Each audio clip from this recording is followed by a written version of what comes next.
What, sir? What's that, the gavel? Yeah.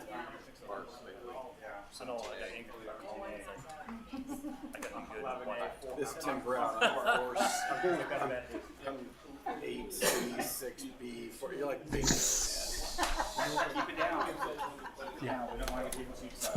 So time to fire drone. All right, if I could call to order the City of Wasilla Airport Advisory Commission for March 16th, 2023. Time is currently 6 p.m. on the dot. Before we begin, we do have a commissioner on the phone. I remind you guys, please put away your cell phones. If you have personal business, we can move for a recess or we can go out. If you're participating telephonically, please mute your phone unless you're speaking. And when speaking, please state your name for those streaming the media. As a reminder, everybody, this meeting streamed live. Cameras back behind you at the back of the council chambers above the clock. Madam Secretary, if you could please call the roll. Aaron McCarty. Present. Charles Morris. Michael Lucas. Present. James Grogan. Here. Kevin McCabe. Are you there, Kevin? He's violently searching for his mute button. Kevin. Mr. McCabe, are you on the phone, sir? Okay, we'll come back. If we could, please stand for the Pledge of Allegiance. I pledge allegiance to the flag of the United States of America and to the republic for which it stands, one nation, under God, indivisible, with liberty and justice for all.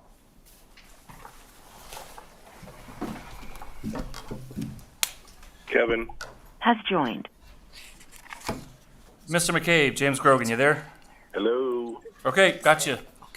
We just did the pledge. We got the roll call complete. We'll put you as here. No, it's recorded. And the first item of business is approval of the agenda. Are there any changes? So Okay. I move to approve the agenda. Yep. Any seconds?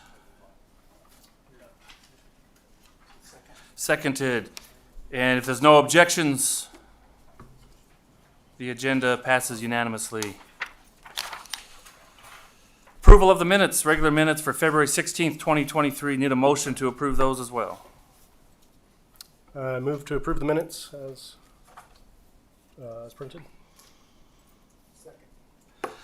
Any changes to the minutes presented? No changes to the minutes. The minutes will stand as presented. If no objections? No objections noted. Meeting minutes are approved as amended. Staff reports. We'll begin with the report from the Public Works Director, Mr. Shaw.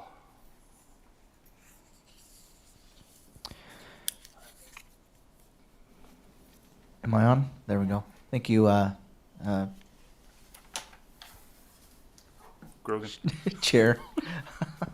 Forgot your position. I was going to call you Commandant. So I don't really have a lot of a report today. I'm going to turn it over to Ms. Nygaard, but we've been working to move snow to long-term storage locations at the airport. We've had some maintenance things that we've been working on. A couple moose in the facility again, but we are also working through the master planning list of interviews and other tasks that we have in that process to gather the data that our consultant needs as we continue to work on that. So yield the time to Mrs. Nygaard.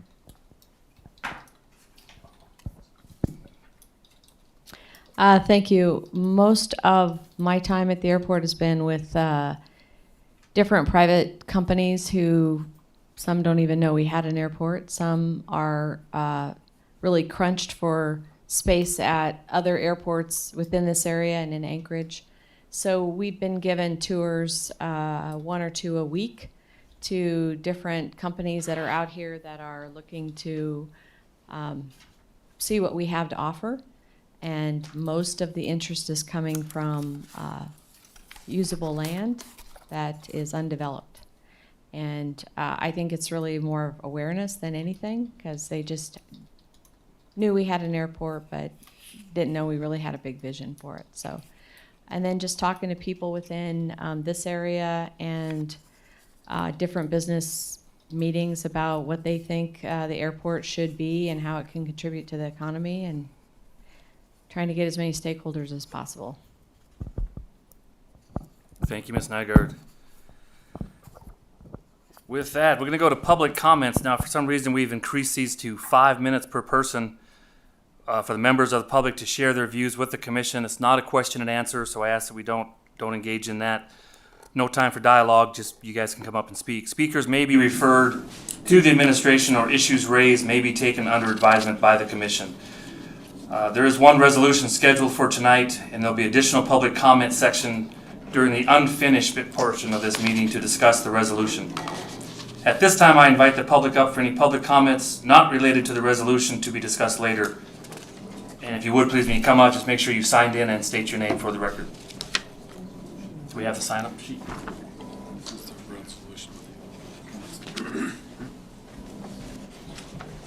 Is there anyone present who'd like to address the commission?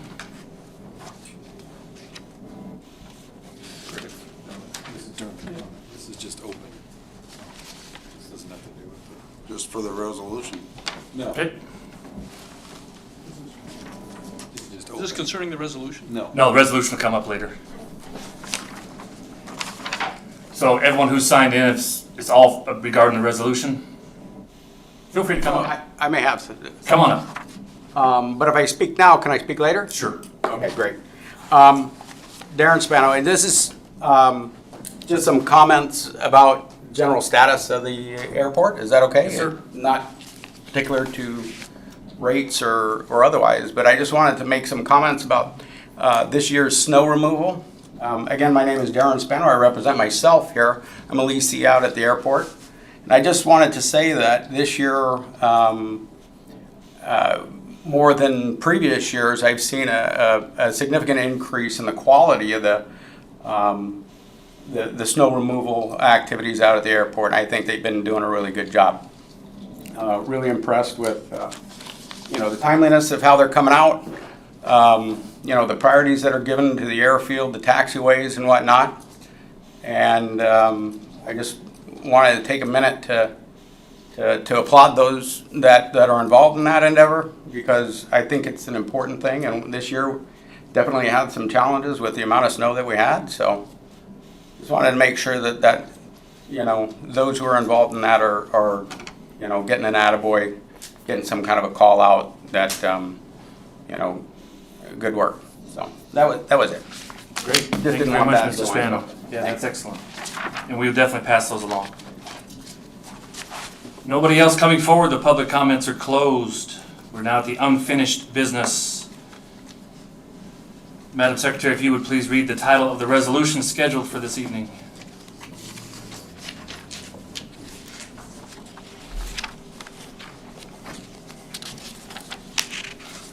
Resolution serial number 2301, recommending fee increases at the Wasilla Municipal Airport for lease lots, airplane tie-downs, and transient parking.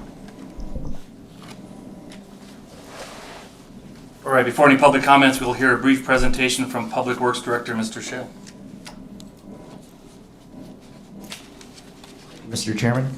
So we took a bet on how many users would show up, and I lost. So I'm really glad that you're here tonight. So we're really excited to hear your comments. I know that you're here because most of you are agitated by the proposals, and that's good. I'm glad that you're here to share your opinions. I wanted to give you a brief overview of what we've been doing. I joined the city in October. That is almost exactly when the master planning process restarted. The last master plan for the airport was done in 2013. There are requirements through FAA that we have an up-to-date master plan, so that began before I started, so we're in the middle of that now.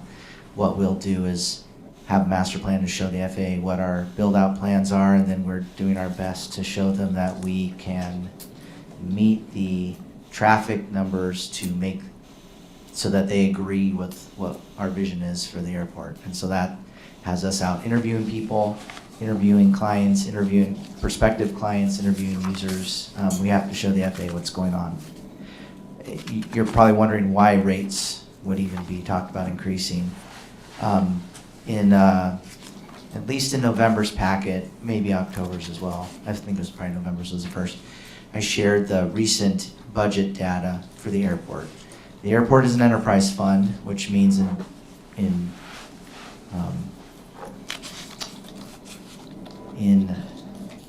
the realm of city government that it's supposed to carry itself. So it should be self-funding. As far as I can tell from historical records, it has never been self-funding. So that means sales tax, general funds from the city coffers have helped cover the difference. This fiscal year, the deficit is $138,000 from the budget. Last fiscal year was about $122,000. It's been about that for the last few years. That in itself is not a problem as long as the city council wants to keep putting that amount of money into the coffers to make the operations whole. But it is a problem with the FAA. And so the FAA will say, either you're not serious about funding your airport, or you don't understand what you're really here for. And so running a deficit with the FAA looking over our shoulders isn't going to work. There's also a desire within the mayor's office, within the airport advisory commission, within the council, to see the airport grow with more commercial use and more amenities offered. That infrastructure has costs to it. That maintenance and management has costs to it as well. So if we're going to grow with or without the FAA, the budget says that revenues need to be increased.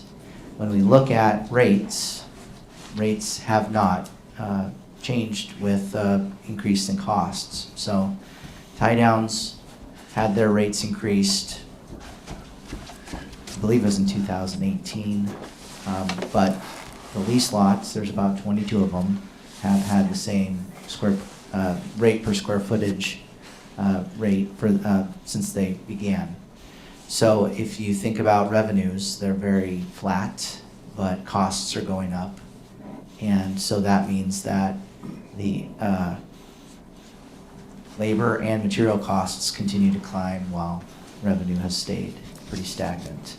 That's not a winning equation if you're trying to run an enterprise fund that's supposed to be self-sufficient. So those are kind of the reasons that the rate increase discussions had started. A little background on how these public meetings work. We have to put together our packet with enough heads up so that you, the public, can see it and read through it and formulate your opinions and come and share that with us. One of the things I want to talk to the council about right now is in becoming fully in depth with our master planning process with our consultant HDL. One of the tasks in their agreement is to provide us with a financial plan. It's task 10. I think we're on like task 9.5 right now. So it's on our doorstep. We're going to start that with a economic subconsultant, Northern Economics. So we want to hear your public comments tonight, and we have extended the public comment time so that you can share that with us. We've received some emails. I've shared that with the council. There's a couple printed copies because they came in too late to come out electronically. They're in the packet for them to see that. But what I'm recommending to the council tonight is that we postpone indefinitely this resolution through a motion so that we can talk about it after we receive that economic report. So we would take all of the information under advisement tonight, it'd be in the records, and then we would push the pause button, and we'd let our economic advisors put together their packet after they've done their reviews. And we can hold them up side by side. So if the commissioners have numbers that they've already shared, or if they've formulated new numbers, we can share those in the public forum and have another meeting in a few months, probably 3, and go over it again. And so there'd be I recommend a pause for an indefinite period, which is what the proposal would say. But this is a very important time for you to continue to use this public comment that will start here in a minute and let us know as users and community members of Wasilla what your opinions are on what we've talked about so far and what we've heard proposed by the Advisory Commission. And that's what I'd like to say, Commissioner. All right, thank you very much. So now for the resolution serial number 23-01, we're going to open this up for public comments. Anyone again who testifies, please come forward. Begin with stating your first and last name, and you are limited to 5 minutes.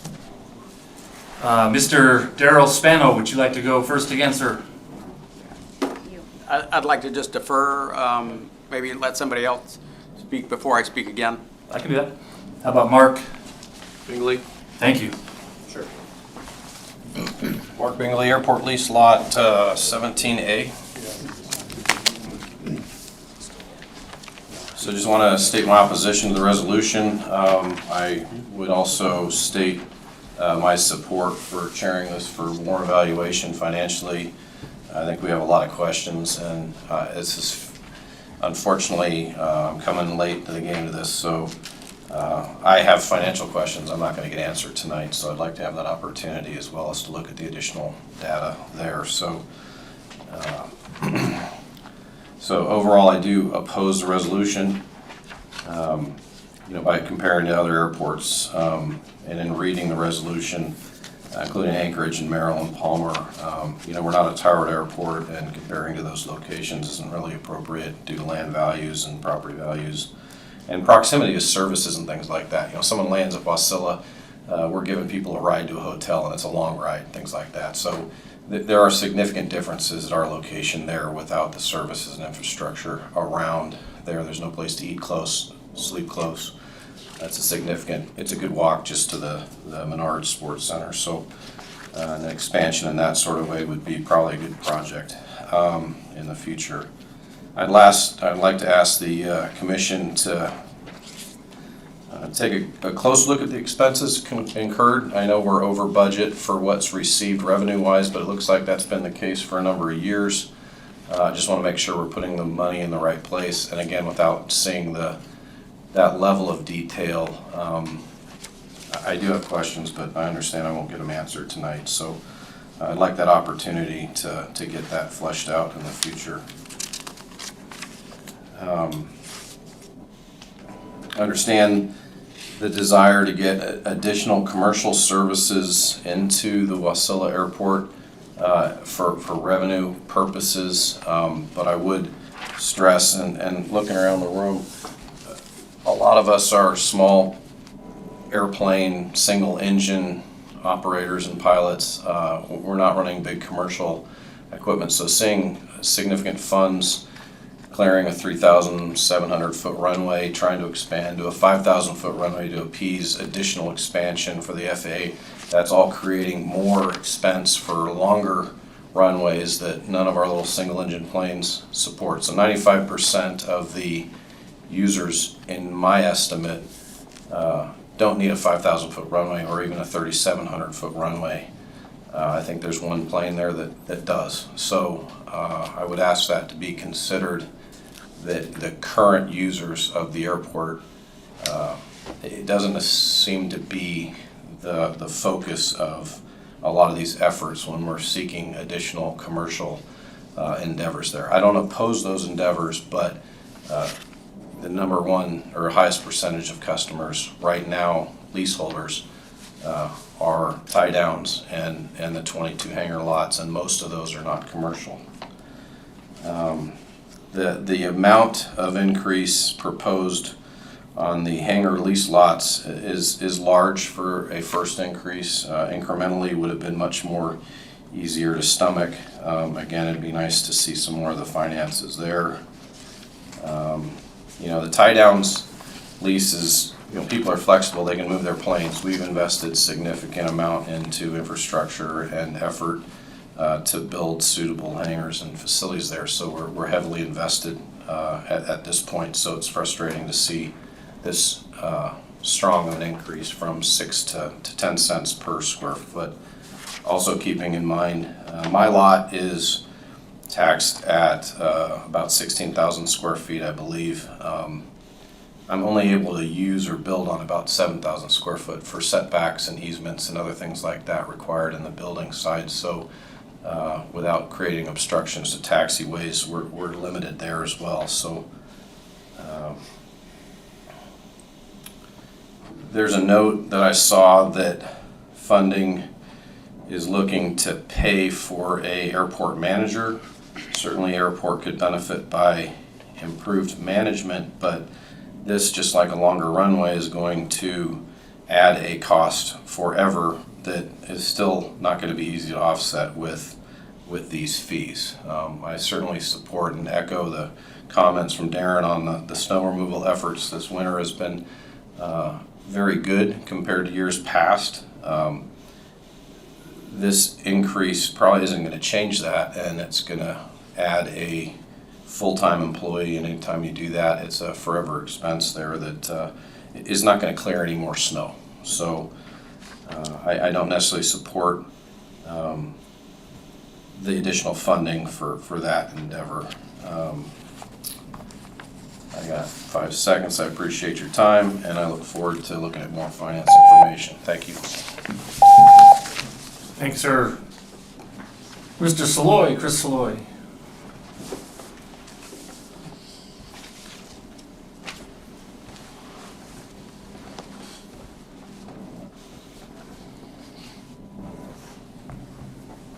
Thank you. I'm Chris Saloy, and I have Saloy helicopters on the runway there. So I didn't know about the airport manager. I thought we had one, or you had one. I understand the business side of it, and the possible need for the increase. I was thinking about it, and I think you did a whole lot of repairs this year to that runway, and that shouldn't be costed out over 1 year. If that's affecting your budget, you're saying you went that far over budget, but if those are in there, that should have been spread out. If you're doing, I know it's a city, you're not a business, but most businesses will set aside as you go for those big repairs, and if you don't, that's your problem when they come up. And when you're operating an airplane or a helicopter, no matter if it's an individual's or a company's, an individual might say, well, I can foot the bill of a new engine when I need it. That's up to them. But a lot of us would put money aside, and as an operator, a whole lot of money goes aside waiting for the next repair. So that's kind of the way I would envision an airport should be run as well. I do understand the cost increase. I think it's a significant one to drop on everybody at one time.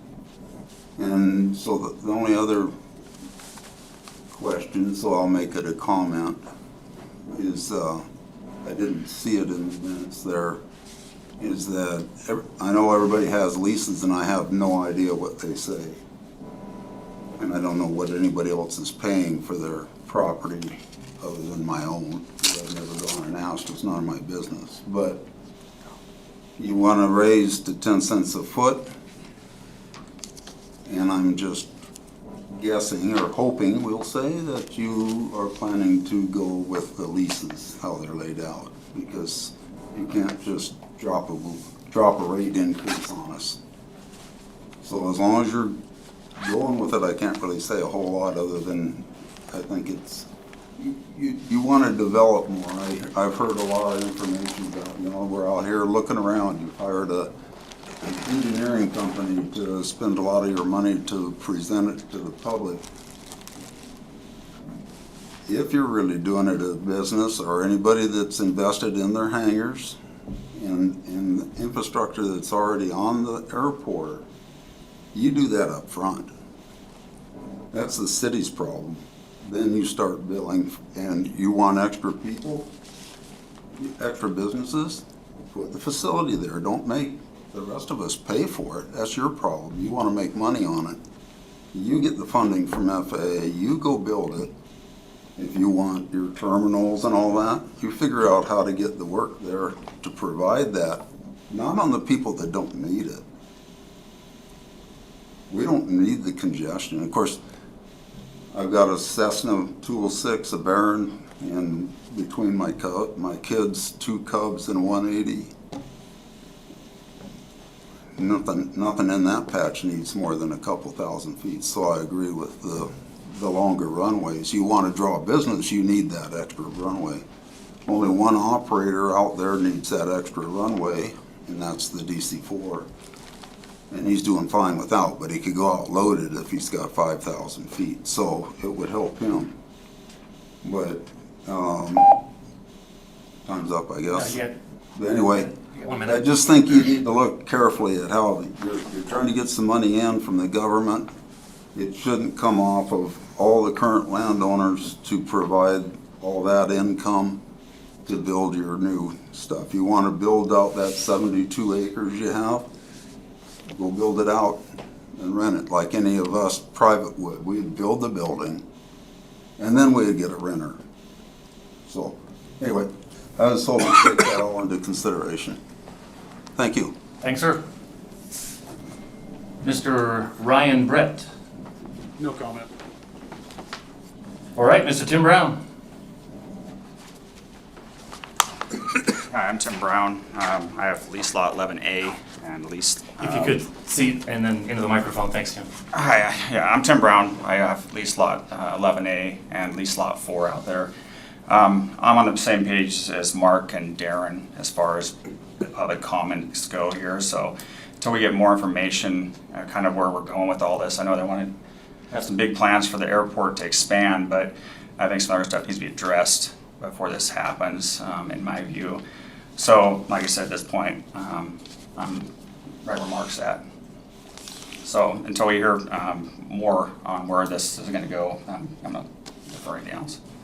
Thank you. Thank you, sir. Mr. Kelsich? I'm saying that wrong? Kelch. Hi, my name is Doug Kelch. I live in Palmer. I have a hangar on a new condo that was built out there last year, which is part of my initial comment is that there's 10 leaseholders there as part of the condo that didn't know about this till last week, and I think that might be a problem with our property management company, but so this is all new to me, so bear with me on this.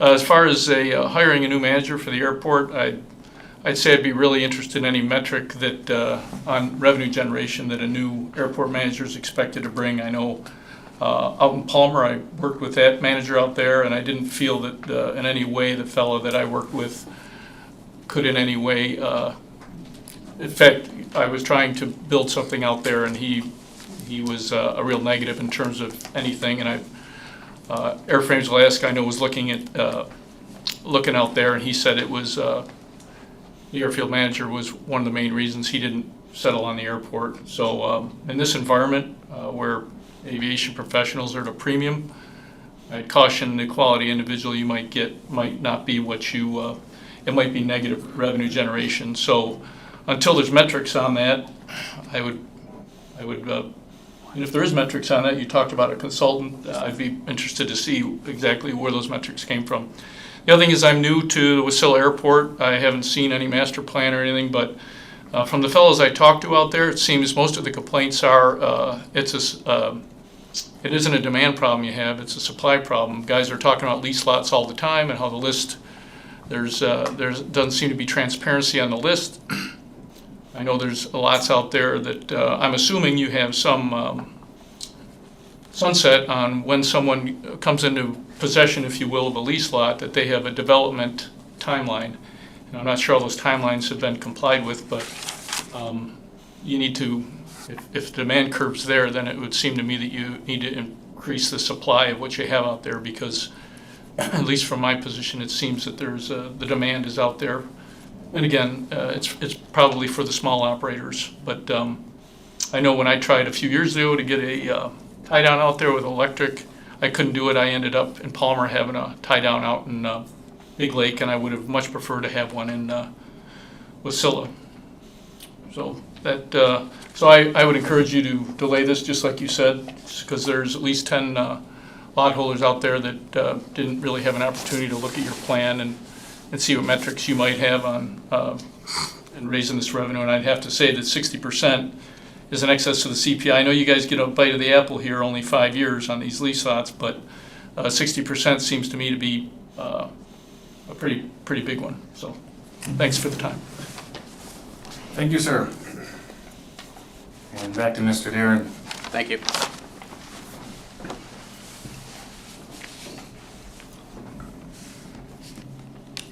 My name is Darren Spano. I'm an airport leasee. I'm here in protest to the proposed increase in rates at the Wasilla Airport based on an apples to oranges comparison to other Alaskan airports. The absence of revenue transparency, the City of Wasilla's inaction to economically develop the airport, and the steep trajectory of the proposed increase. The data presented at previous advisory council meetings and tonight outlined a comparison of airports around the state, which was then used to compare directly to Wasilla Airport. The comparison accounts for price for tie downs near exclusively and doesn't account for the value, the true value of access to greater infrastructure and amenities such as major airframe and engine overhaul facilities, aircraft part stores, competing fuel stations, flight schools, proximity to shopping, dining facilities, on and on. Wasilla Airport currently has little to nothing to offer in return to its patrons. I suggest the Advisory Council consider more complete data and information when attempting to compare the true value of parking at Wasilla. Other airports offer much more than simply a space to store an aircraft.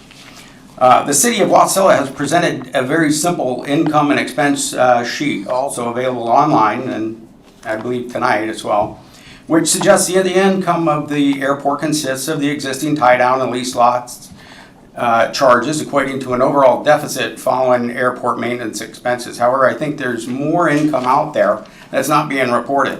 What of the sales tax specifically tied to the airport from the few commercial businesses or from the fuel sold at the airport? How about the taxes from my natural gas and electricity feeding my hangar? What about the projection of revenue from the additional tie-downs coming this summer? Federal money is being used to knock down the only hill blocking the winds to install additional tie-down spaces, yet the projections of the additional revenue has not been presented to potentially offset the purported deficit. What money or subsidies does the City of Wasilla receive from the borough? As a hangar lot leasee, I pay a substantial amount in property taxes to the Matsu Borough each year for what? If the borough is not maintaining the airport or clearing the snow, there must be an amount provided back to the city to cover those expenses. Otherwise, I would expect to see the borough coming out to the airport to plow our snow. Or I would expect the city to reach out to the borough to resolve that situation.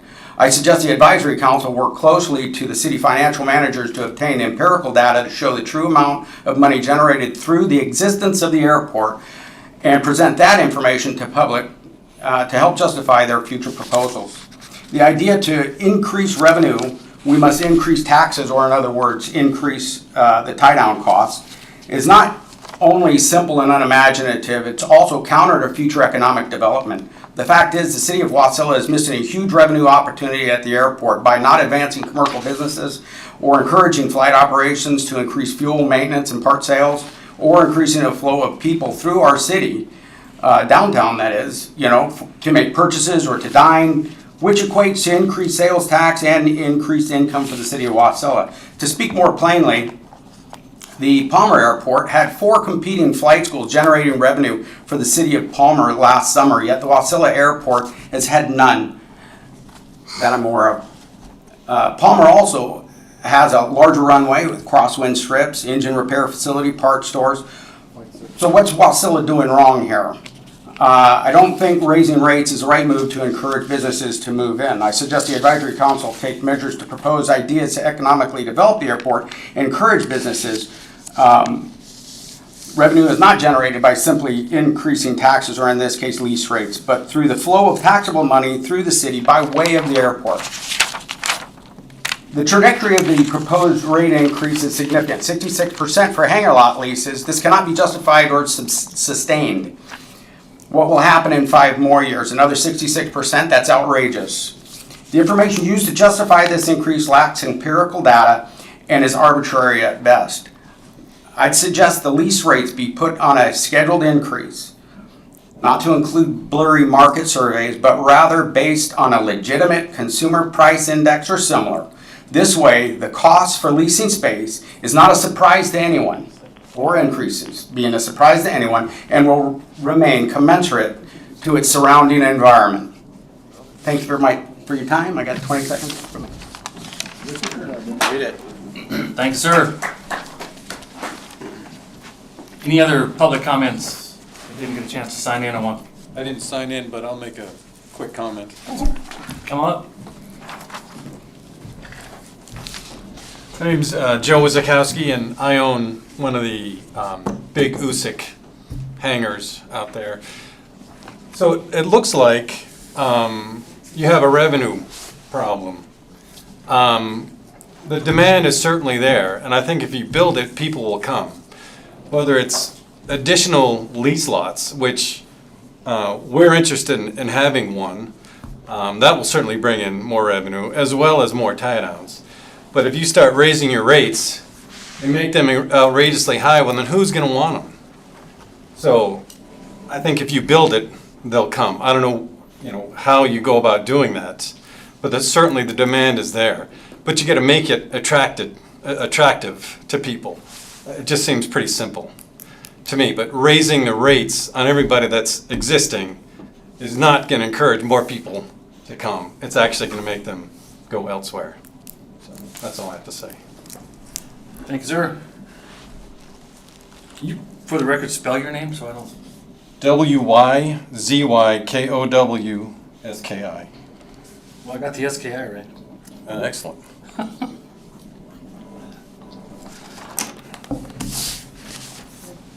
Anybody else? Sir?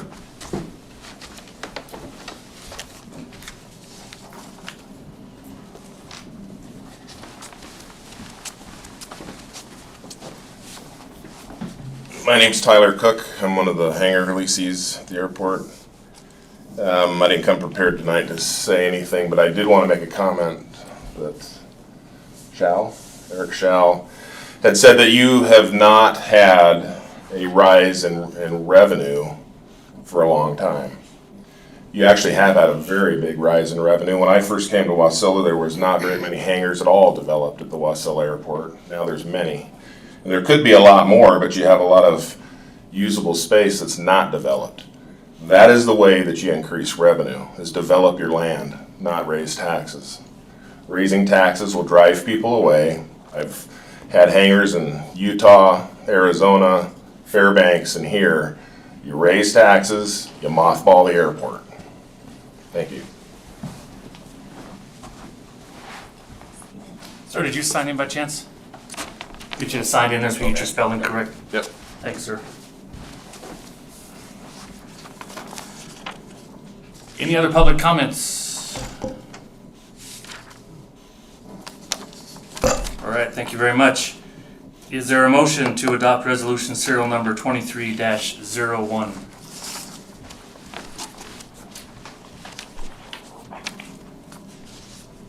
If not from you, I do move there's a motion to adopt resolution serial number 2301. Looking for a second. Was that a second on the phone, sir? Yes. And there has been a second for Airport Advisory Commission resolution serial number 2301, moved by Commission Member Grogan and seconded by Commission Member McCabe to adopt it. And discussion. I feel as though we should take the advice, maybe wait till we have the report from HDL. Just because of the limiting factor of raising rates, we can't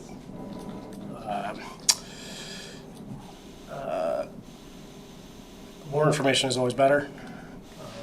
Giving time, if we raise rates now, or at least the leaseholders,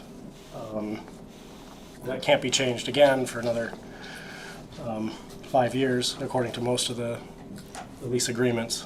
So I think that waiting till we have more information and putting it on hold would be a wise move.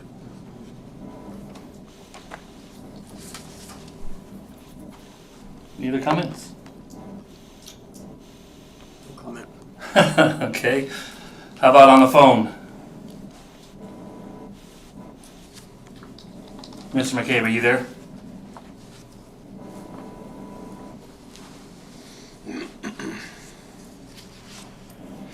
Can you hear me? Yeah, I got you now. 5 by 5. Go ahead. Okay, thanks. So we can't really do anything with it till we move it and second it, then we discuss it. We could table it if we want to. So I think this is the appropriate way to go about the business for whatever that's worth. So as far as discussion, the airport has been upside down for years. I don't think we're trying to expand the airport on the backs of our leaseholders. We're simply trying to get the airport close to parity or close to null so that the FAA won't look at us and say, oh, you guys are upside down in this airport and we're not going to give you any money to do anything, in which case we'll just be a 3,700-foot strip. As far as making a huge strip, we don't want to do that, but keep in mind that on this side of the Knick Bridge, there are no other strips other than Palmer that are capable of handling any size airplane.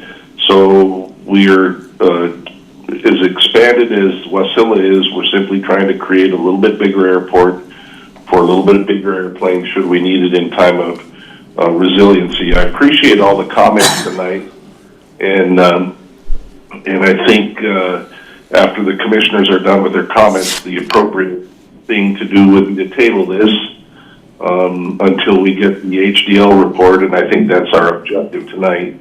Once we get the report, then we can review it, then we can bring this up again, maybe open it again for some more public testimony so everybody gets a shot at putting their meeting in the pool, and then move on from there. The one thing I would like to ask Mr. Shaw, however, is, seems to me that the last rate adjustment was a decrease. Seems to me that when the airport first opened, it was 10 cents a square foot for hangar lease rates or for land lease rates, and the rate adjustment was actually a decrease down to 6 cents, and maybe he could confirm that. That's what I thought I read. So that's a question to you, Mr. Shaw. Yes, thank you, Mr. McCabe. You are correct. Originally, it was 10 cents. There wasn't enough development in the eyes of City Council, so the rate was dropped to 6 cents. One comment I'll add to that is the lease rates are all 6 cents. So Mr. Soleil made a comment about not knowing what other people's leases are. They're all very, very similar. They allow for the City Council to choose to increase rates every 5 years. So that's why we only want to go through this once to do it right with the support of everyone involved, because the lease rates are clear and they are signed, they are agreed to, and so we will be abiding by the timelines outlined in that. But legal advice from our lawyer has said that if they've never been increased, then there are opportunities to increase it within the existing lease rates, lease agreements. So thank you for that question, Mr. McCabe. Thanks, Mr. Shaw. I appreciate that. And maybe you could confirm as well that the state lease rate is 11 cents a square foot at Willow and Big Lake and any state-run airports, I think Talkeetna as well. That rate I have less understanding on. I've been talking with the DOT, what is their name? The representative that handles leases, and they couldn't give me a clear-cut number. It seems like it changes. I was trying to get some specifics out of Willow, but their formula is quite complicated. So I don't have a one number for each airport, but if you have better numbers, I won't disagree with those. Okay, thanks for that, and I appreciate the back and forth dialogue, Commissioner Grogan. So it certainly would be good, I think, for us to get more information and more transparency.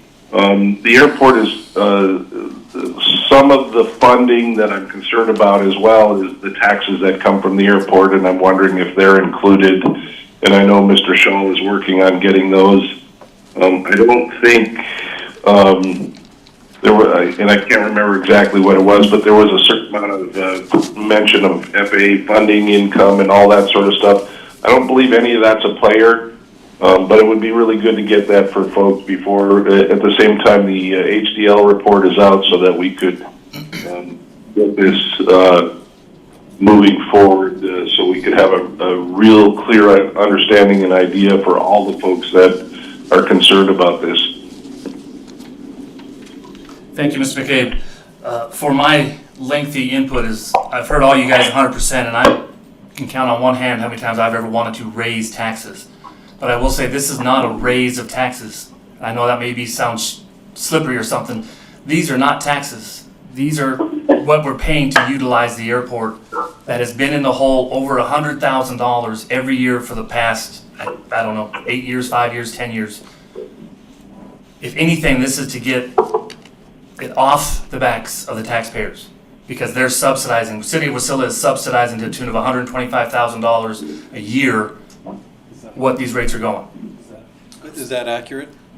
You know, Well, we'll make this all for public record and make it very accurate. Let me get this off my chest because we're not doing public comments, but this is what I'm talking to the council about, and I want you guys to hear it because we're taking it off the taxpayers. I know that sounds slippery to those of you with aircraft out there and watching your rates increase. There are lease, those are in stone.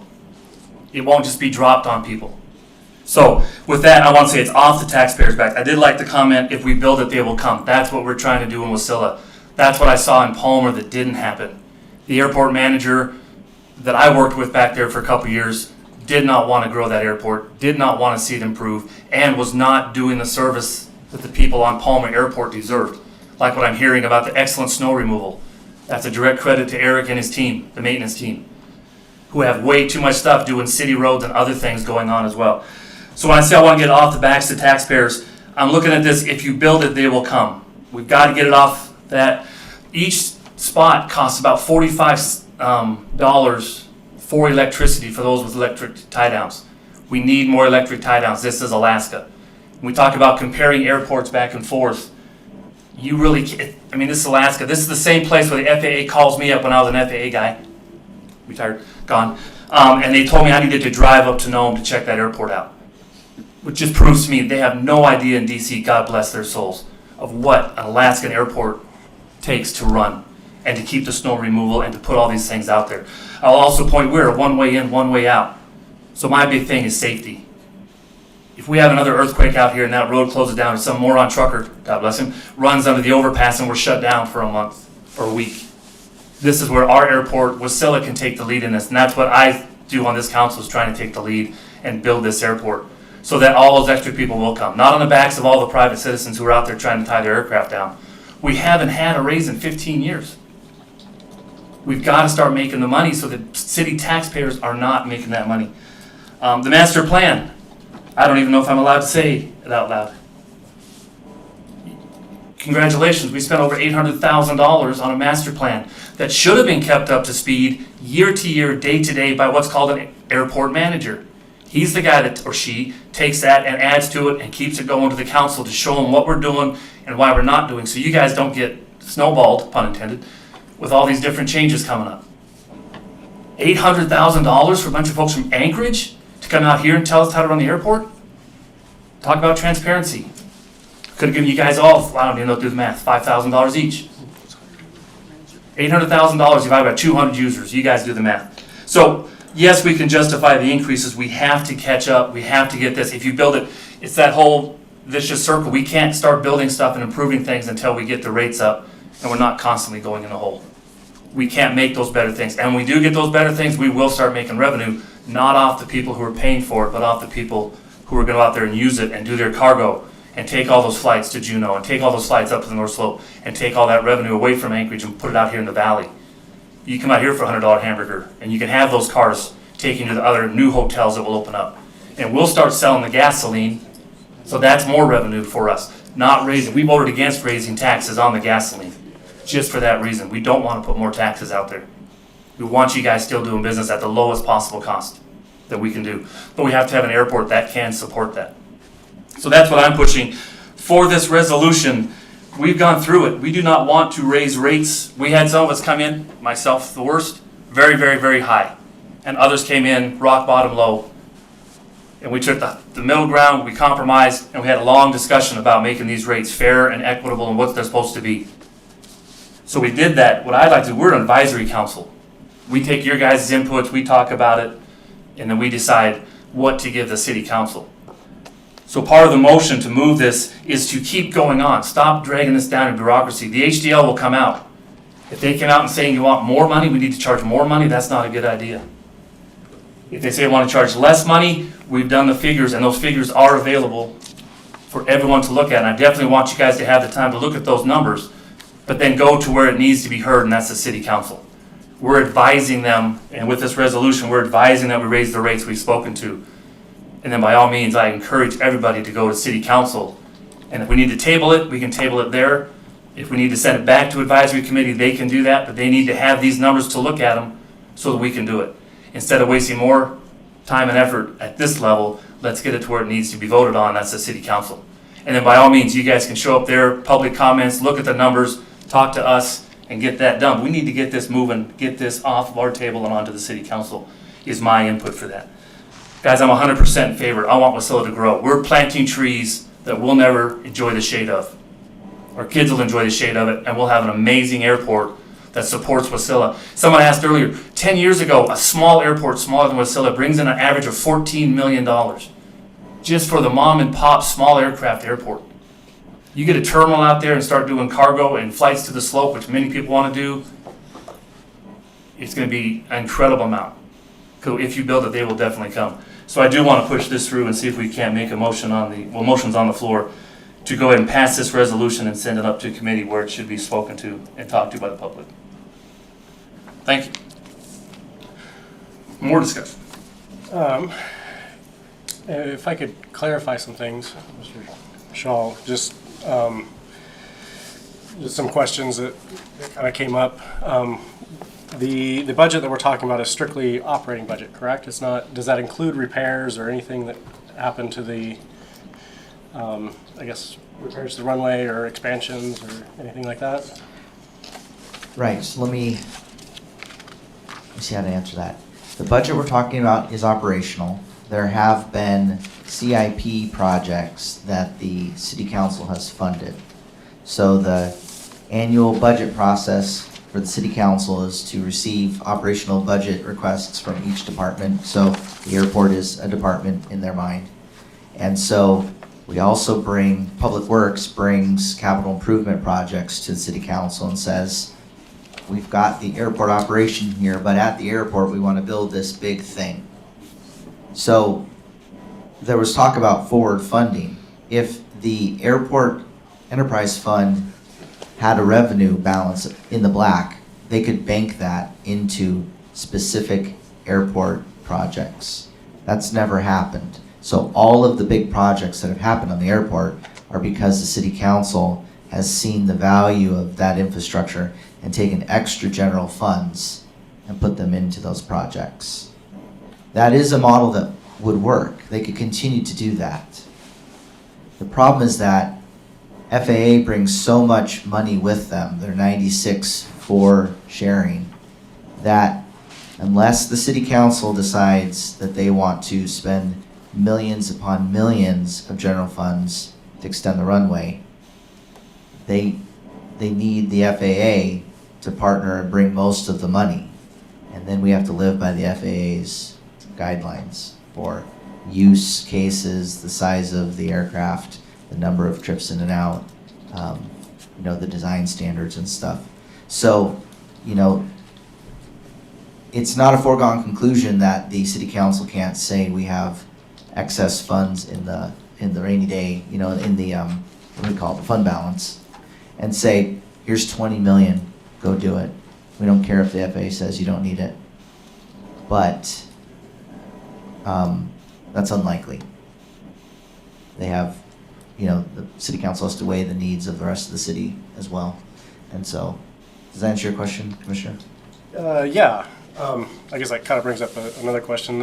You mentioned 96.4. Does that mean for every 4 cents that we put in, the city puts in for investment in the airport for improvement, not operating, but improvement, the FAA will match 96% or 96 cents, pretty much, or is that? In essence, on approved projects, Yeah. so if the FAA says you've met the threshold, you need this thing, they bring in the high 90s. It kind of varies by the type of infrastructure in the agreement, but it's a majority of the money is brought by the FAA because that's their job, is to continue to increase the infrastructure. And that's driven entirely on the master plan. If it's not on the master plan, the FAA won't even consider it.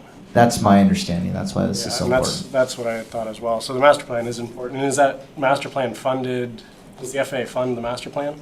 The FAA reimburses most of it, yes. I can get you more specific numbers on exactly the reimbursement. I will clarify one thing. The agreement with HDL is for a little over $400,000, not 800, just for records. I exaggerate. And on that same point, the FAA, and I know this from being there, FAA will come out to the airport, and when they look at your fences and your fences are down, and they look at your snow machines and snow machiners are taking out signs on the airport, and they come out to the airport and there's no security because anybody can drive through an open gate, and fuel is being stolen, and all these different things happen. That's when the FAA looks at the master plan and says, you guys aren't complying with any of this, we're not giving you a dime. You have to meet, if you're gonna go to the federal government, you've gotta be ready to have all your T's crossed and your I's dotted. So the fuel that's going out through there, the stuff that's being stolen, that's gotta come to a stop. The gate's not being monitored, that's where all this stuff comes in. But it has to be a tight and strong airport to show us that we are revenue generating, we are serious about where we're going and what we're doing. So I know from speaking, the guy was out there saying, I was that idiot with the tape measure. The rock is too close. We're one of the few runways in the world that has a stole. We have terrible accidents out on that stole, and if it continues, they'll somebody take the stole away. And that's Alaska. That's one of our pride and joys. So we do have to make sure we're keeping this in compliance, which is where this money is going. This money is not going to make up for things you want to do in the future. It's trying to keep us getting to the black. It's trying to keep us above water so we can do the things we want to do, so we can go to the FAA and others and say, we take our security seriously. We take our fencing seriously. We take our signs seriously. We have to have that stuff done. Speaking of compliance enforcement, we have to have people when they go and sublet their shops and their hangars. They're not doing what the sublet says, and that is go to the city and ask permission. They're just doing it. And I know this is Wild West Alaska, but we have to start keeping in compliance, or the FAA will not approve anything. Just like when you guys get your check rides, you don't do it right, they're not going to pass you. So we need to get this going. We need to show the FAA we're serious, and part of putting this in place shows them just that. And the proposed increase that we have still doesn't make us in the black. I don't believe we'll still continue to run a deficit with this Correct. increase. And again, we're only advising the council to look at this. That's correct, yeah. And I want to move it to the council so the council can start looking at this and hearing from you folks to see what's going on. Is there any chance of a clarification question? Turn the cameras. Yeah, go ahead, Mike, or Mr. Saloy, Chris, I know. Whatever you want. I'll answer to anything. So, you want to raise it to 10 cents, and I was just told that everybody's at 6 cents. And so I suspect everybody's got a 5-year anniversary. So you're not going to plunk 10 cents on us right now. No. You can't. No, we You can't. can only plunk 10% of our current rate, according to my lease. Is that the way everybody's lease is? I won't answer for the legal team on that, but my understanding from James Grogan Ignorant, yes. So if we, the hangar owners here, think about it, we're only looking at a 10% raise this year, 10% more in 5 years, but if somebody new comes along, they're at 10 cents. Correct. Now, somebody in the questions here just mentioned maybe a stair-step approach, but it's already there. Again, I don't know, I can't speak to leases. Go ahead, Eric. Yeah, let me clarify that. I don't have all 22 leases memorized. The ones that I've dove into, about half of them, they do not have a cap. So each lease would be evaluated, but I've been talking with our legal team, and because there has never been the 5-year renewal, that kind of means there is a free 5-year renewal out there. So if a rate increase is approved by the city council, I would expect it to be immediate. So I would not assume that there's some sort of 5-year buffer, because there's a clause in most of the agreements that says just because the city never used its 5-year rate increase opportunity, it didn't lose it. It's just kind of sitting out there. But it would then, in most cases, most leases, it would then start the timer that another rate increase couldn't happen for another 5 years. Yeah, but you can't start the first one. You have to go by the contract. We have to abide by the leases. of what we're Right, doing. and that's the legal feedback I've had, is that it says in the contract that if 5 years comes up and city council doesn't change the lease, they did not void their opportunity to use that. So I So, might go see my lawyer on that one. I Well, and agree. again, for This the would be city- settled by lawyers for sure. And also at the city council, the legal team will be sitting right there, so if you have your lease, that's the kind of question that they can answer out of legal versus James Grogan's opinion that I don't know Even yet. so, if it's at a 10-year mark, mine will be 10 years next year. You can't do anything right now, Well, again, I'm less informed than Eric is, so we have to talk to that. and it can only be 10%, according to what it says there. Well, I'll definitely look at your lease and talk to Eric or talk to the city finance and see what that does.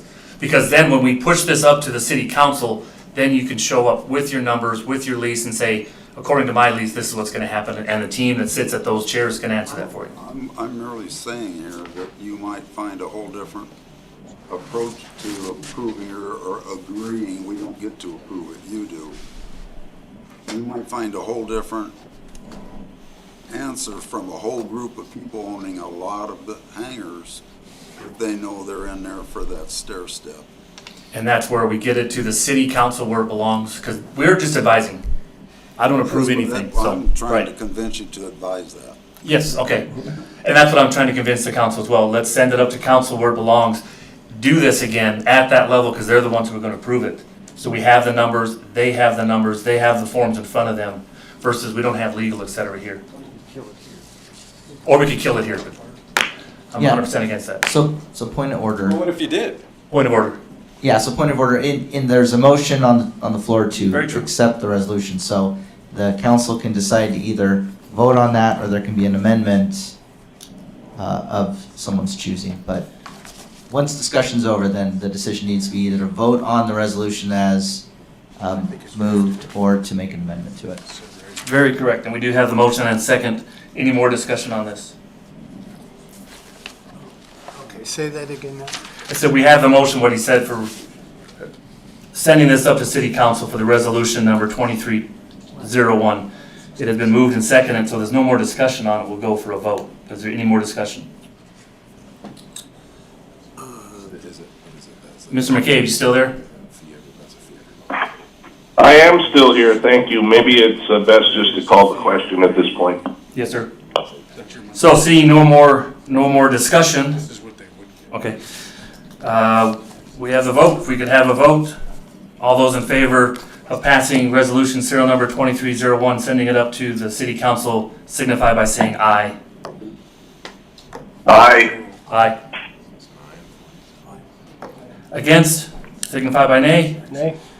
3 ayes, 1 nay. This resolution is passed, number 2301. Thank you for the excellent. New business.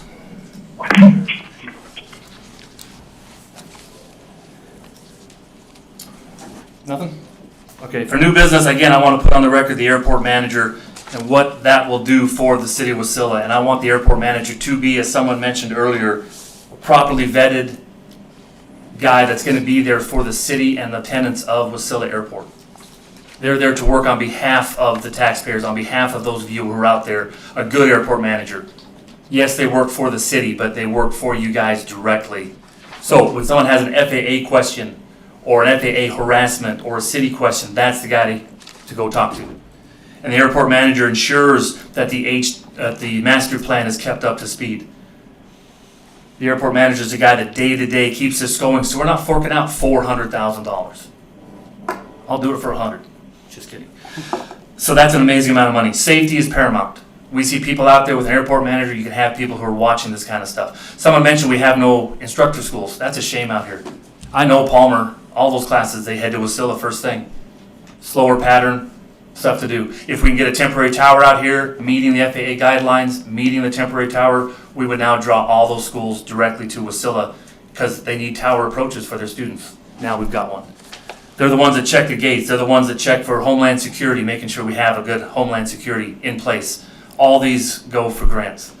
It's a guy that makes sure the cargo planes are lined up, that people aren't parking their campers or their boats or their aircraft without wings, that we keep things moving, that we enforce the compliance we have, so we have a professional airport that people can have an issue with and talk to and resolve before it ever gets to the council.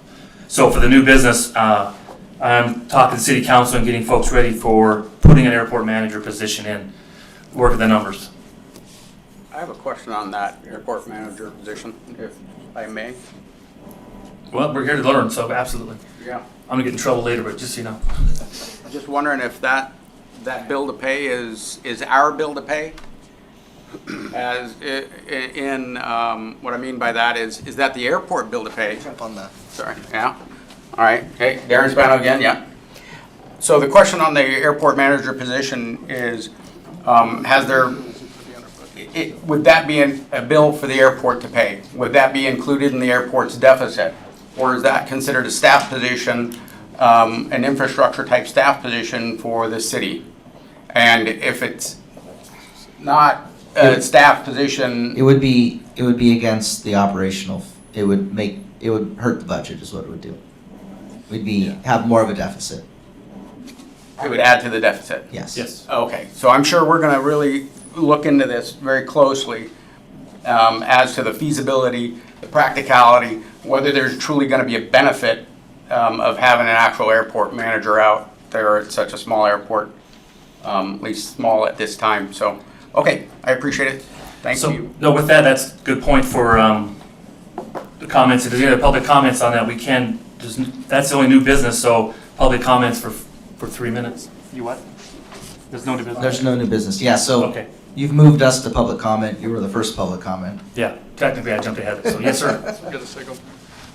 Again, if you can state your name, even though you. Doug Kelch Palmer, everything you've talked about so far that you envision as a duty of the airport manager has nothing to do with new revenue. It has to do with the hope of coming into compliance with the FAA. Do we have any documentation from the FAA that we're falling short in any of the areas you just talked about? Not yet. Okay. If you ask them, they will come. Yeah. So we're going to pay for a problem that doesn't exist yet. No, we're gonna head off a major problem. Okay. By driving us into, I'm sorry, go ahead. Sure.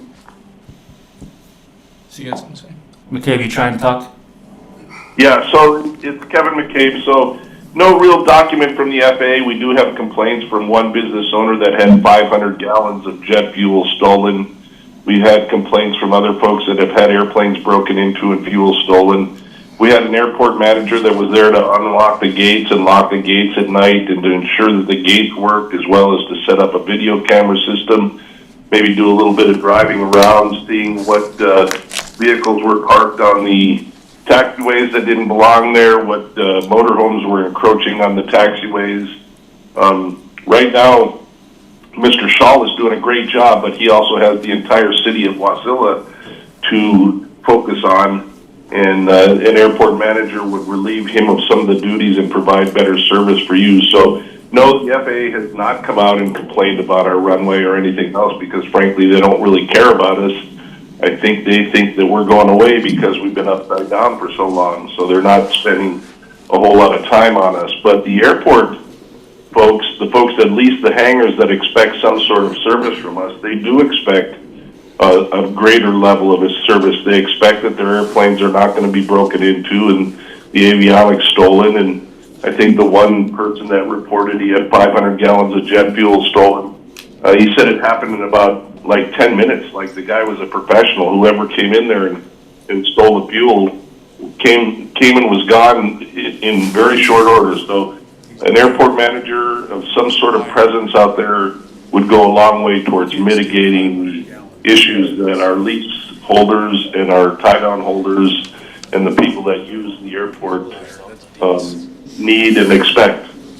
But it sounds, I couldn't agree with you more, but that sounds, everything you just talked about was really a security issue, which it seems to me the airport manager really, most of the guys that I would think, or at least the fellow I worked with in Palmer and Newgale, those people really aren't, that's a whole different income level, which is lower than you expect from an airport manager. That's security. Everything you're talking about right there is security. And that's a whole different level of knowledge and competency than an airport manager. And so if your logic there is we're going to batten down the hatches to make us more palatable to the FAA, but on the other hand, you talk about the FAA doesn't want to look at us because we're running a deficit, that seems to me to be two things that are really run counter to each other.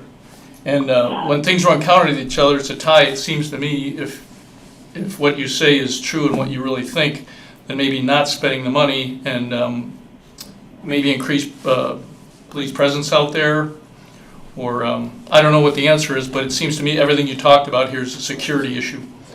And the master plan sounds to me like an administrative issue that I'm sure someone's in charge of now.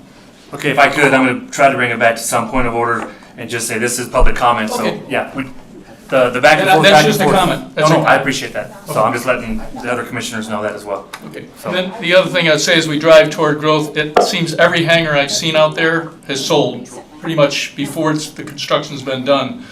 So when the guys talk about build it and they will come, I mean that if you open up more lots out there, more people are going to build. And once again, I'll go back to my previous comments. It's constrained supply out there. So anyway, thanks for your time, sir. Any other public comments? I have one. Joe Wizakowski, again, I'm a leaseholder out at the airport. As far as the security goes, you already have gates that work with codes on them. So somebody in the morning opens those gates and they stay open all day. If you want to increase security, well then close the gate and make people use the code. So open and close the gate. The gates are there and they work. Make it a two-way. In and out. So, yeah, so as far as increasing security, well then close the gate. Who opens the gate every morning and it stays open? I don't know if you expect security that way because it's not going to work. So one comment that was made that when the city first was leasing property, they put it at 10 cents a square foot. And they lowered it to 6 cents because nobody was leasing, okay? Is that true?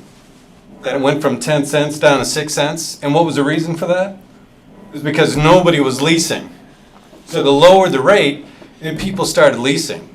So by you increasing, do you think that's going to increase the rate of leased land? By increasing the rate? Didn't they already learn by having a higher rate, it did not increase the amount of land leased. Lowering it did, apparently.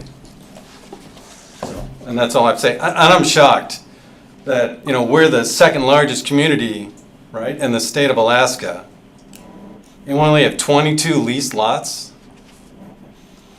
We're bigger than Fairbanks. We only have 22 leased lots. I mean, that just blows my mind. So that's all I have to say. Excellent, thank you. Sir? Yeah, Tim Brown. Tim Brown here again, and I'm lease lot 11A and 4. Most of you here knows me. I'm also a contractor. I own a light construction. I built 4 hangars at Wasilla Airport. What I'm seeing here, and I get asked all the time, can you build me a hangar? Can you build me a hangar? You guys are looking for more revenue. We need more property. We need more lease lots. We know we got property across the way. We're looking at this big master plan. I've heard about this master plan for 25 years, right? You guys, I think everybody can be agreeing on that. It's never kind of went anywhere. You want to bring revenue? Give people lease lots. Have people bring in business plans. Bring in businesses. There's people that want me to build restaurants, small restaurants, to have a hamburger stand. That's where we're gonna grow this Wasilla Airport, not by big dreams, by little dreams one at a time.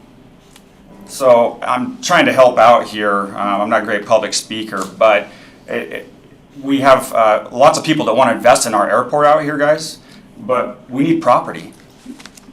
So that's where we need to start. Raising the lease lots, we understand, business is business. All at once, maybe not so much. 8 cents, you wouldn't scare everybody off. Then a few years, 5 years, a couple more cents. You wouldn't be dealing with this, but I'm just here to say that I do a lot of business out there, and I am out there all the time. I work a lot out there. I'm there late. I know whose fuel is stole. I built, like I said, a lot of stuff, and the police are out there all the time. I'm there at 9 o'clock at night a lot working by myself, and they're out there every night. So do we need an airport manager? Absolutely not. What we have in place is just fine. We don't need more strain on everybody out there and a more of a budget. If we raise the cost, right, 10 cents a square foot, we're not doing any favors here. We're just if we pay somebody else a salary of whatever a year, we're not going anywhere. We're staying in the same place. We need more property. That's my comments. Hi, Darren Spano. I hope I'm not cutting in line. I didn't realize I was doing a public comment earlier when I was looking for clarification on something. I just wanted to point out one simple thing here. One simple thing. I'm not sure if this should disturb me or the rest of these folks here today, but it just seems like that we just voted in an increase on the rates, and not a moment later we're talking about spending more money. Just want to point that out.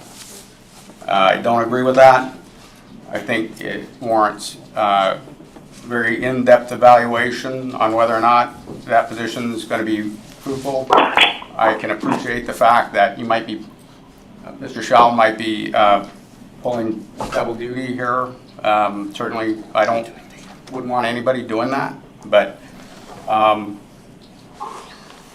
earlier, I heard a lot of suggestion that the city's been, well, it certainly sounded like suggestion to me that the city's been forking out lots of money to be able to achieve or accomplish a lot of these things, but it later sounded like it was actually the FAA that's been footing the bill the entire time, like the $800,000 that we spent on this master plan. It sounds like the city actually only paid for maybe 10% of that over the course of probably many, many years, because I heard that master plan's been nearly the same for 20 years almost. So nonetheless, I appreciate the extra time. Thank you very much. Thank you. And for my point of clarification, 400,000. I was wrong when I said 8. So 400,000. So Commissioner Grogan. Sir. So it's Kevin McCabe again. A couple of things to keep in mind in this discussion, and I think they're fairly important. Any airport manager would work for the city of Wasilla. Remember that the city of Wasilla sales tax, the residents of Wasilla have been subsidizing this airport for years. I'm not so sure a 4 cent a square foot increase 10 years after it was decreased is that huge of a thing, but I'm not a businessman and I don't run a business, so I'm willing to take that into account. But I'm not sure that the vision of the mayor and the city council is that the airport manager will be funded completely by the receipts or the income from the airport. I didn't get that impression.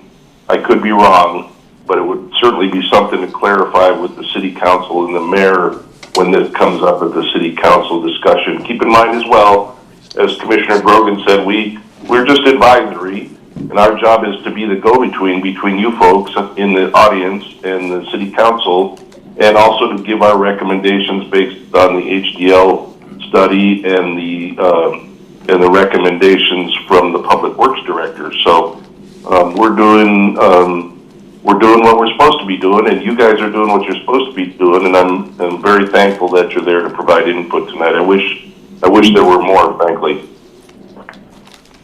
Thank you. Any other public comments before I close those down? Here we go. Uh-oh. Rush. My name is Matt Steele. I think probably just about everybody here is somewhat familiar with me. But for some background, I'm a little bit unique on this. I'm a CFI. I'm also a real estate broker. And I want to just touch based on everybody, all the other comments I would agree with. So rather than waste time on that, I want to point out there are a couple of undeveloped portions of the airport that are owned by the city, I believe. The easternmost end, and then north of the current tie downs off of South Beacon Street. Now, as a real estate broker, I have a list of people who are looking to build hangars at Wasilla Airport. And I can tell you, sure, we might pinch a little bit more money out of the existing leases, but you could also, by releasing this land, part of which is already developed. I was told 5 years ago, I cannot remember by who, but somebody at the city, that the reason why that area at the easternmost edge was being cleared was so that it could be developed for hangars or leaseholds or possibly tie downs. At that point, it was hangars. Just looking at the overhead satellite view, you could probably fit 8 facilities the size of Saloy's in there. So it's not an insignificant piece of land. Not only that, but the people that I have on my list that are looking to build hangars anywhere, not just at Wasilla, they're looking from Palmer to Talkeetna and they can't find land. I'm hounding people at Leisurewood, Wolf Lake, everywhere. There is a large number of people looking to build hangars. And I think that by, again, increasing it by any amount, you're going to, yes, pinch out a little bit, but if you kept it the same or increased it a smaller amount, you could build more, you could allow people to put their own money in, build their own hangars, and the city get that money in what appears to be already developed land. I don't even think that it's that far-fetched of a notion that if you allowed people to develop the land, they might even take that burden off the taxpayers, although I'll be honest, I don't exactly know how that works on leasehold. But all that forested land, if it is in fact owned by the city off of South Beacon Street, I could make a good guesstimation that people would pay to develop that land, build a hangar, and then pay the city as long as the prices remained reasonable. As far as being a CFI, I just want to make one comment. I'm one of probably 10 or 15 CFIs that would instruct out of Wasilla if it was more friendly. However, there is nothing worse than being in a situation where I can't get into a maintenance shop. I've had to ferry permit my plane. I have 2 tie downs at Wasilla where I keep my plane, but to pick up students, it's more convenient for me to get in my plane, pay for fuel, fly to Birchwood and pick them up there. I've picked students up everywhere from Talkeetna, Willow, Wolf Lake, Leisurewood, all over the valley. But operating out of Wasilla rather, is just too difficult. Palmer has its own issues with their airport manager, which is extraordinarily hostile to mobile CFIs like myself. Otherwise, I would have instructed out of Palmer, and because they have maintenance facilities there. But being as limited as Wasilla is, that cuts me off. And you may not know this, but instruction planes get abused bad. So you got a really significant chance that you're going to have mechanical problems. And again, because there's such a limited amount of hangars, there's a limited amount of facilities, all that. The last thing I want to say is that in my position, my unique position of being a broker, CFI, tied to aviation but tied to real estate, one of the things that people come to me almost constantly with is when is Wasilla going to be more friendly towards commuter aircraft? And what I mean is, I've seen with my own eyes a number of 135 air taxis come through Wasilla, but they can't start or operate a business there because of the lack of maintenance facilities. So in my observation, I work with a number of Atlas pilots, FedEx pilots, professional pilots who are going back and forth to Anchorage every single day. And one comment I constantly see is, why is it that I have to drive, I want to enjoy Alaska, why do I have to drive from Palmer or Wasilla or Meadow Lakes, drive to Anchorage to catch a plane to go to Homer? Wasilla and Palmer are both large enough at this point that if Wasilla had basically nothing different except more hangars and more A&Ps and almost nothing that would cost the city any money, then we would have the ability to service that very, very high demand. And I believe it was Chairman Grogan that mentioned earlier, the bridges cut off. I'm never going to do anything illegal. I don't do anything illegal, but when the bridge got hit last year, I can tell you I was not the only pilot who was having dollar bills shoved in my face of people begging to be flown into town. And those 135 operators that we don't have could have made a pretty penny that day. So just some things to consider that wouldn't cost the city anything and would get us where we want to be. So, thank you. Thanks, sir.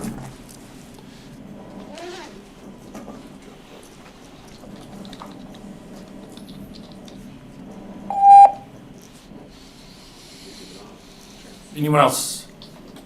Sir? Mark Bingley again. I'm not opposed to the airport hiring a manager if the city can do a cost-benefit analysis and show that that manager is going to bring in that revenue. And if they can show that, they can fund it out of the city coffers instead of out of the current operating budget. If we can't support it and we're going to go another $100,000 for a salary into the hole, then there is not justification for the manager. So, and if the manager is going to be able to work and push some of these things along and manage leases and other things like that, I'd appreciate that. I tried for a long time to get a lease with the city. I was on a list. The transparency of the list doesn't exist. It bounces around for, you know, I've heard about lotteries, I've heard about lists, I've seen hangars built, you know, long after I was very low on the list.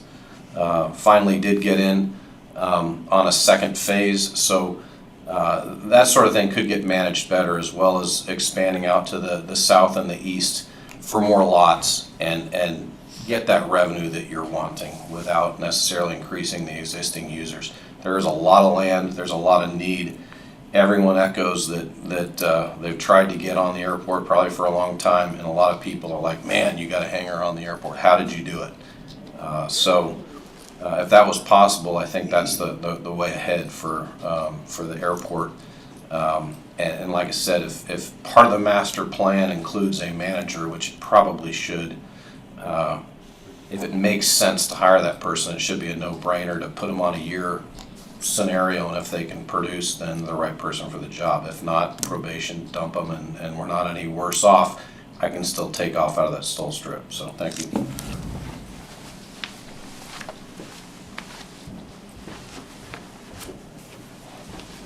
My name's Ryan Brett with Great Northern Aircraft Service. I also represent Rock LLC, a leaseholder at the airport. I've attended some of these meetings here in the last 4 months, and it seems to me more than anything, the city is just trying to figure out how to get this airport out of the red. And I'm born and raised here in Wasilla, so excuse my ignorance, but I'm not sure how many of these airports actually generate revenue at the end of the year. Does anybody know that answer? Do you guys know how many city airports actually generate revenue at the end of the year, or do most city airports actually cost the city because of what it provides to the city? So, does anybody know that answer? Well, it's not a really question comment, but I'll put some in my comments for the end of the meeting. Oh, okay. Also, you know, kind of beating a dead horse here, but like everybody said, I think that the city has the revenue sitting right in their lap. It's all that undeveloped land. And if you guys go over there and instead of spending 400 some grand on HDL to come out here and tell us what we already know we have, spend it on developing, get some taxiways knocked in, get some pavement on the ground, get an area for somebody to say, yeah, I want a hangar right here. And like these other people have said, these guys are gonna show up because these guys have money that they wanna spend, and they're gonna develop it. You put the taxiway down and the access to the lot, they'll cut the rest of the trees and build the hangar. So it seems to me like it's in your lap. You guys, they're just not developing this. And like other people have said, we've been hearing about it I've heard about it for over 10 years about the property on the north side of Beacon Street or Aviation Avenue, and you're not doing anything with it. So it seems like let's take the money and spend it on something we know that's gonna generate, instead of paying HDL to tell us that we have a 3,700 foot runway. We already know that.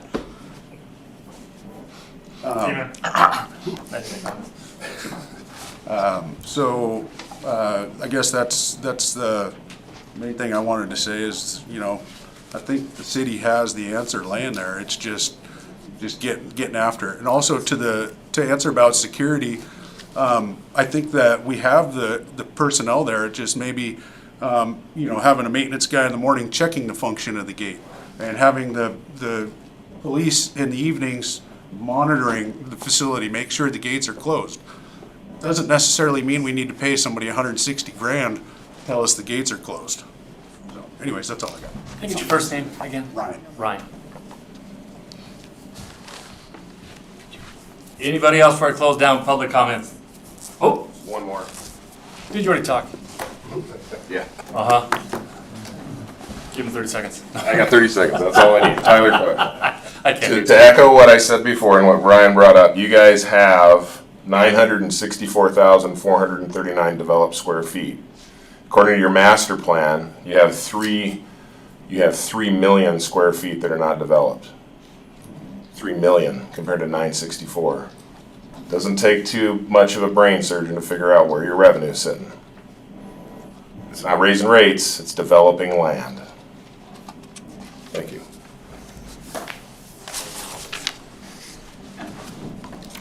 Okay, with that, we're going to close down public comments. What was I doing that? Staff and commission comments, starting with you, Mr. Shaw. How do you say your name right? Eric. Shawl. Long Shawl. All right, Shaw. I just wanted to say thank you for showing up. It's been very, very informative. We appreciate it. Sorry to agitate you to get you to show up, but we're glad you're here. Couple comments I just want to touch on. The mention of borough property tax. The city and the airport get none of it. None of it. So, the suggestion that we go to the borough and get it, that's a good idea. The mayor is very interested in that. There's the politics involved. I'll give you another example. Our library is the second most busy library in the state. They don't get any borough money. So they have 90% outside the city limits users. And so there's an imbalance. And so you brought that, to the surface, which is true. So that's something that probably needs to be talked about in the borough scale. So if you're ever interested in going to a borough assembly meeting and say, support those guys, the city would appreciate it. Should have made some more notes. I guess the idea that we have square footage to raise revenue with is true. I have to say that being new to the city, I do not like the way the lease agreements for the hangars are written. It should not have been placed in the hands of the city council. This is my opinion. It should have been based on a market rate study with a known deadline every so many years. An appraiser will appraise the properties and they'll be set at market value. That's what should have happened. So when the discussion was 10 cents was too much, it was dropped to 6. Business side, it can be 6 when it starts, but you have to expect an escalation. Nowhere in the agreements did it say it'd be 6 for perpetuity, right? And so the idea that the city council didn't know that every 5 years they should have been reviewing each individual lease and looking at it for its fair market value, I don't know why that wasn't taken care of, but that's not good stewardship, right? The agreement was every 5 years it'd be reevaluated. If they hadn't done that, then they were missing revenue increases. You're fully correct that we need to use all of the square footage that we have. That large parcel that we're talking about, the 70-something acres, that is new to the city. So we've only had it for a few years. That was purchased with sales tax funds. So if you think about money input into the airport, purchasing that is useful. It is an endowment, if you will, to the airport operations. I was going to make a comment about the way funding could be structured. So, if a supporter of the airport said to the city council, you need to support the airport more, but the rates are reasonable, don't change them. Here's the list of the projects, the CIP projects we support. You need to fund this airport CIP project to an X amount of dollars. You need to support this other project to X amount of dollars. That could happen too. But the wild card is our relationship to FAA. We either have to decide that we are comfortable with our internal expertise and our external expertise with consultants to navigate that process, or we decide to move ahead on our own, because the risk is that FAA is going to say our money comes with strings attached. So is your gate closing at night? Do you have non-aviation activities out at your airport? Are you storing non-aviation things on the airfield? Are you upholding the rules with taxiways? Eventually they're going to come and they're going to say, the list is too long, you're obviously not serious about being legitimate in the FAA's eyes. That's something I don't want to risk. So there have been discussions about our code enforcement arriving and saying, this does not appear to be a airport use. Why is this on the airport? That ruffles feathers. And I'm not going to be the one that looks the other way and then has a list of things that we should have dealt with that we didn't, and then the FAA comes down. Because you can't go back and say, FAA, you've never held us accountable. That's not fair. Just don't hold us accountable anymore. They can decide to do that whenever they want. We're at risk so I'll step back for a second. I am the public works director, so I am the airport manager. I'm in charge of water, sewer, roads, and parks and rec. There are federal and state regulators in each one of those that are waiting to pounce on us for not upholding our permits. Water testing, arsenic levels, sewage discharge. Have we inspected our playgrounds often enough? Are we up to ADA with all of our sidewalks? So those are all, risks that we need to be prepared for. So FAA is one of them, but they're very powerful. They're the most powerful, right? They bring the most money. They have the most power. I do not foresee an ADA compliance issue sending anyone to jail. An FAA issue can. So that's just something I want to talk about. Like, we can say, don't boss us around, but that's not the legal framework we actually live in. So I just want to repeat, thank you very much for coming tonight. This is the best attendance. This is the most informative meeting we've had to date. The last thing I want to say is I envision the proposed airport manager as being the harbor master of the airport. You know who they are, they know who you are. You go directly to them and say, this isn't working, or I saw this happening, or, I envision having key fobs to get you in and out. No more codes. They have key fobs. They have key fobs issued by the city. The leases But do. the gate's always open. Right, exactly. So we're going to hold people accountable to that. We're going to strengthen the expectations, and then I hope that the reasonable users say, that's reasonable, why are you complaining about this? Like, I've been to other places, this is normal. We didn't do it that way before, but we're doing it now because I don't want this stolen, or, if you're using your hangar for carpet cleaning business, that's not airport use, why are you out here with the hangar, That's kind of the nuts and bolts of what needs to happen, in my mind. So, thanks for letting me ramble. Yes, Nygaard. Thank you, Chair. I just want to thank all of you for being here. I come from the private sector, 30 years in the private sector. They would love to have our problem, a bunch of land that's marketable, that people want to pay for. I was quite taken back when I came here and I saw what was on their balance sheet. And I said, this is a good problem, but it's going to take work. This mayor comes from the private sector, 45 plus years running her own business. She said this will be a private-public partnership. Government can provide infrastructure that the market wants and let them roll. So we have to hear from you. What infrastructure do you want? And then we have to figure out how to have not a 5-year goal how to pay for it, but a 20 or 30-year goal how to pay for it.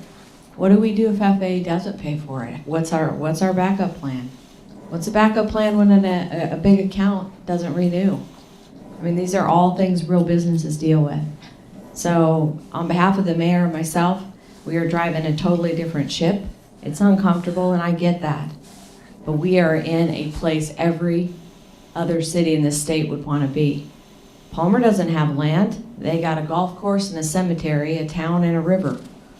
Birchwood, if you land in Birchwood, you got to go to Anchorage to get what you want, or you got to go to Wasilla to get what you want. If you land in Willow, you got to drive to Wasilla. Yes, it's maybe a taxi ride to get a one-night stay, but I can tell you I had 4 hotels call in the 18 months I've been here asking where and when can we come and talk and get a part of your action. So we need all of you to get behind us. I think that the conversation we're having now, 70,000 of lost revenue today seems, it's red like every other red, but there isn't an airport in this country that is designed to make money. It's designed to bring market to cities like ours and jobs, good jobs, to places like ours. And that's our commitment. You know what? We'll pay our bills, but there better be good jobs. And you know what? If Amazon comes knocking at our door because Fairbanks didn't treat them right, I'll tell you what, we will open the door and we'll make it good for them. And we'll also make it good for the mom and pops that's bringing 9, 10 mechanics here. And so on behalf of this administration, you got the private sector that totally gets what you guys are talking about, and thank you. Thank you, ma'am. Commissioner McCabe. So, full disclosure here, folks. I live in Big Lake. I'm a state representative. I'm in Juneau right now. I'm an airline pilot. I grew up as a 135 pilot in Kodiak. I have lots of experience doing that. I've been a flight instructor. I've been on small airports. I've been on gravel airports. I've been landed on the beach. I've been all over doing things, and I got to tell you that the Wasilla Airport right now is teetering on the edge of greatness. For exactly what Ms. Nygaard just said, we are in a unique position with the funding, with the FAA, with our location, with the problems with other airports to increase our footprint, not much, but enough to be more of a medium-sized airport and a reliever airport than a small airport. And you guys are exactly right. The land is the key. Ports, marine ports, they don't make their money off of tariffs. They make their money off of the land. And Matt Steele's right. We have a good amount of land. We have an opportunity to expand. But we're just like any other expanding business. We're in a problem with revenue versus ideas. And I think an airport manager will go a long way to being able to corral all that and to put all that together, including the lists and the transparency on the lists. Just think if we'd have had an airport manager in the last 10 years, instead of increasing or attempting to increase rates 4 cents a square foot, he would have recognized the need in the balance sheet and said, well, maybe we need to increase as the 5-year period comes up on XYZ hangar, we need to increase rates 2 cents, and I'll go talk to him. He would have recognized the fact that the gate gets left open all the time. I don't think you can start with a maintenance man. You need to start at the top and get an airport manager in place. And if an airport manager has to go open and close the gate in the morning and be there all day, then so be it. That's going to be his job. So I, for one, am extremely excited. And mostly I'm excited because you guys are all there. And I've been doing the airport commission thing for almost a year now, commissioner thing. And this is the most, I wish I was there to see you all in person and shake your hands, because now you guys are activated. You're engaged, and it's you guys, it's you all that will make this airport better. So I appreciate you all being here and giving your testimony. And rest assured, we have listened to it all. And I can't say enough about the possibilities for this airport. So thanks, everyone. Thank you. Commissioner Morse. He's not here. Commissioner McCarty.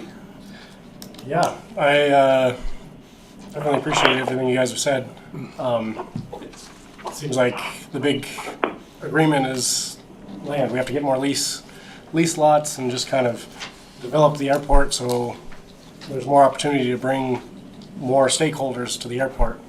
I think a lot of that is the infrastructure that is built, the taxiways, the things that, the ability to access those areas. The smartest way to do it is to partner with the FAA to have that infrastructure built. It seems like the amount of money that they're willing to contribute is pretty significant when you compare it to what the city would have to contribute. The problem is the FAA money does come with strings, and one of those is just having a viable airport that just comes close to breaking even. It's a public entity, and it's not like the private where you want to show profit, but we don't want to be so far in the black that we don't look serious. And I think that's kind of the reason we're looking at rate increases, is just to show that the FAA, show to the FAA that, you know, we're willing to invest in this airport, and the FAA should be willing to invest in this airport and build the infrastructure and the taxiways and the access to the lots that will allow us to grow. We're not talking about, you know, just the increase. Really, all we have to pay for is just the operating side of it. Really, when it comes down to it, it's the sort of day-to-day operations. All the rest of the infrastructure build, the extension of the runway, that kind of stuff. Most of that is being funded by the FAA, and so it seems like a pretty good investment to sort of take advantage of that. And I absolutely agree that we do need more stakeholders. You know, 22 lots is pretty small. Just kind of a point of disclosure, I'm also hoping to have a lot at Wasilla and to move business there and to bring employment and everything there as well. But I think the growth of Wasilla is right on the edge of really starting to take off, but I appreciate all you guys' comments. Mr. Lucas? Yeah, thank you guys for coming. For years, there were no public comments, and now there's lots of good ones. I believe in business, and I think it's exciting. We need, one of the FAA requirements is to have engineering by a firm like HDL. You've got to have that plan or they won't talk to you. So that's why we have them. The land was purchased about 5 years ago. That hill, 70 acres. I'm not making excuses, it hasn't been developed yet, but it's not like it's been there for 25 years. So I would be very much in favor. I mean, it's being cleared now by somebody. There's one guy that's chopping trees down. So we did increase tie downs a few years ago and they're full instantly. They were electric tie downs. And so when the FAA gives us 93% or whatever, it does come with strings. And money just starts spinning when it comes from the government, but that's the way it goes. It's pretty interesting to see A&Ps doing maintenance on the ramp in the winter. I lived in Bethel for a long time, and that's what they used to do, engine changes in the wind. Interesting. And so it's pretty bleak. But Wasilla is in a really, we all agree Wasilla's in a good spot. The work they did a few years ago where they developed the other side of the airport, they dumped thousands of loads of gravel over there. We didn't buy one grain of sand. It was all from that hill. And that's valuable.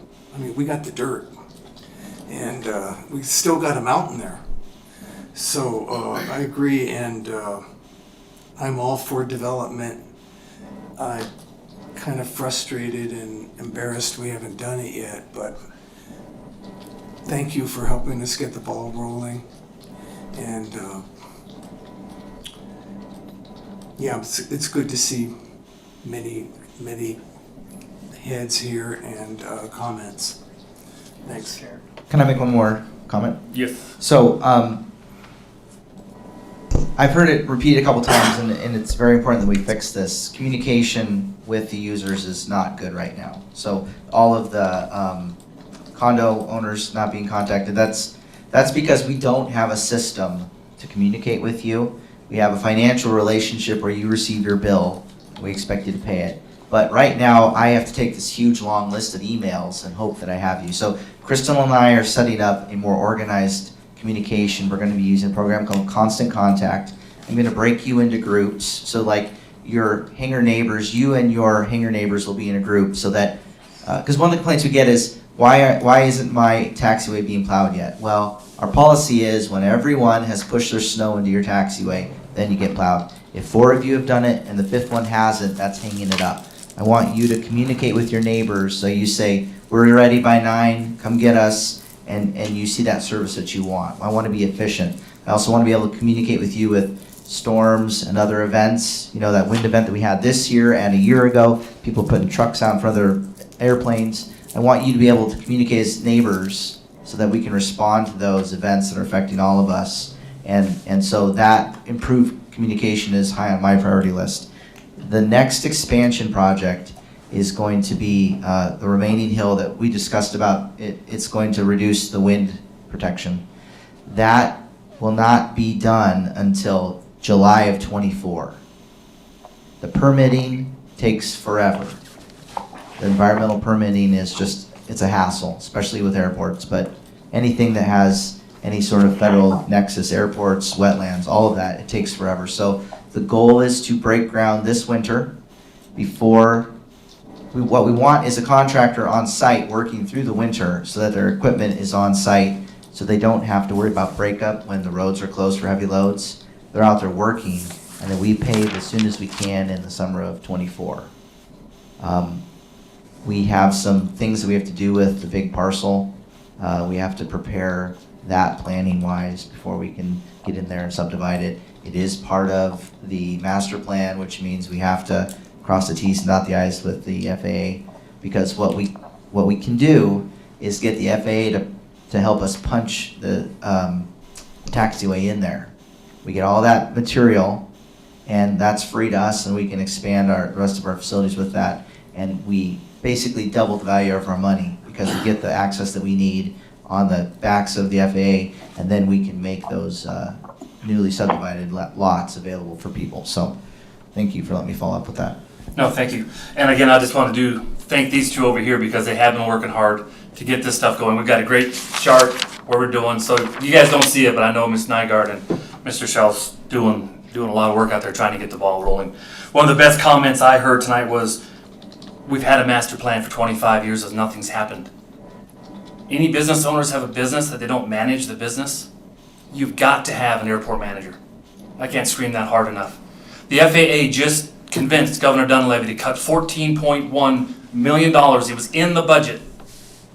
And he cut it because the FAA, God rest them, said we're not a state airport, so he shouldn't worry about that. Had somebody been there to lobby on behalf of the Wasilla Airport, the manager saying, whoa, Governor, let me tell you what this airport does. Let me tell you what we can do for safety, for your search and rescues, for your hunting, for all your 135s. He didn't get that from the federal government, FAA. You guys all know the token. I'm from the federal government. I'm here to help. No, they're not. Okay, a manager is the guy that will get between you and the FAA and help you guys out and be on your side. Someone that knows what's going on out there. Someone that can keep this plan instead of going on for 25 years and nothing going on. That's what the airport manager will do. We've got to keep that eye on the ball.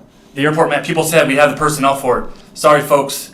Eric's at one-man shop. He's got, I'm making this up, 3 or 4 guys to go between the airport and the city and the roads and the parks and the sidewalks and the streets. Are our sidewalks clear? No.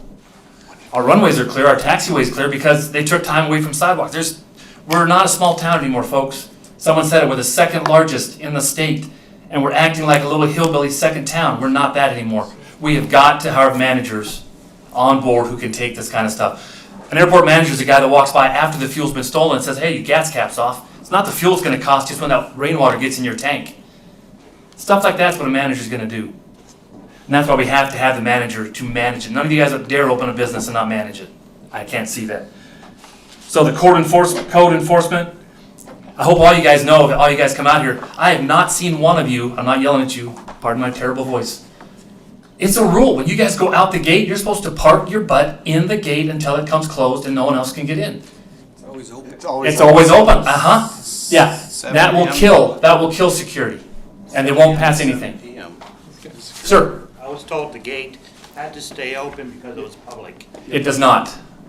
And we're going to start fixing that as an advisory. It was set for 7 to 7. Oh, I understand. And then I said, well, why don't they close it? You can't, it's public. So who are we asking? Police officers who don't own an airplane?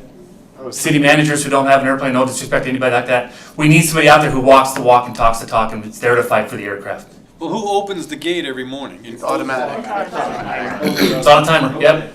So anyway, there's a lot of stuff like that we have to start doing to show them we can do that. No, who do you guys call in the flight information handbook? Who do you guys call? You guys know it's still showing Archie? Archie's been gone for 3 years, 2 years? Yeah, he's tired of you guys calling him, by the way. No, just kidding. We have to have an airport manager. And then when all these complaints come up, you guys can go to that guy and make sure we're, like he said, doing it ahead of it. Not as a response to, hey, we just raised your rates 40 cents. No one told me about it.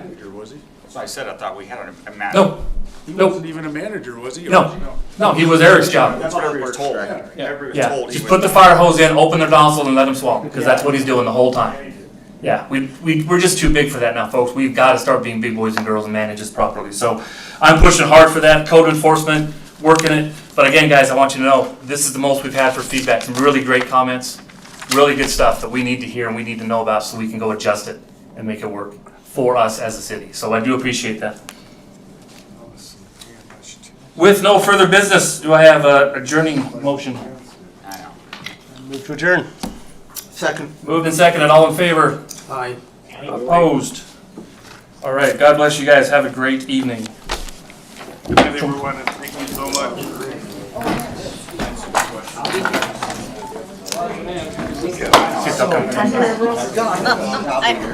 Tina is gonna.